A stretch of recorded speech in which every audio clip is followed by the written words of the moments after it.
ធំណាស់ថ្មីបើខ្ញុំចាស់ហើយតែតែចិត្តវានៅក្មេងចូលហាងបាំងសាតតែងបោះស្បែកដល់ក្មេងសាច់ឡើងបាត់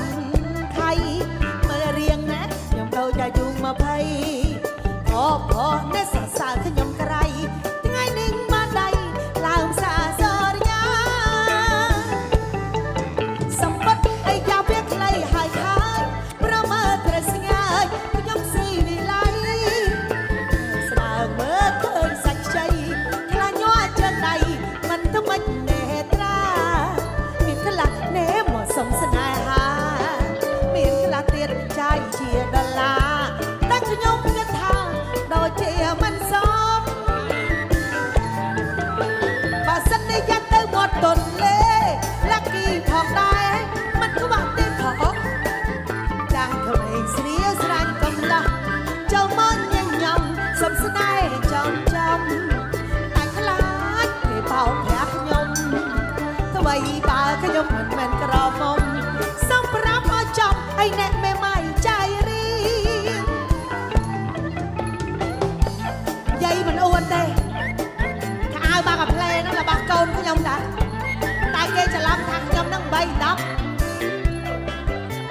ឡូវ45ហើយ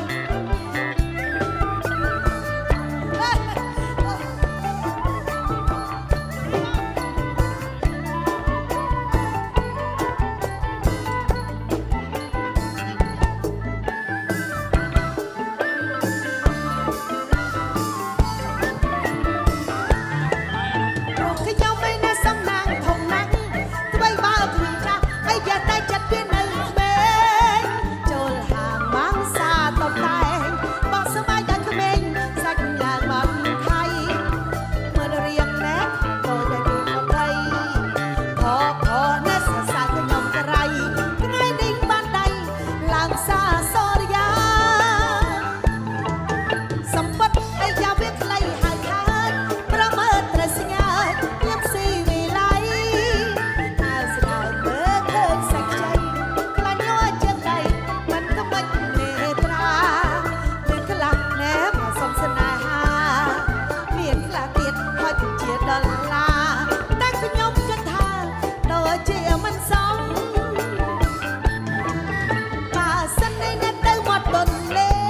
លាក់គីផងដែរមិនខ្វះទេផងចាំងក្មេងស្រៀវស្រាញ់កំឡោះចូលមកញញឹមសំស្នេហ៍ចំចំតែខ្លាចគេបោកប្រាស់ខ្ញុំទៅបីបាក់ខ្ញុំមិនមែនក្រមុំសូមប្រាប់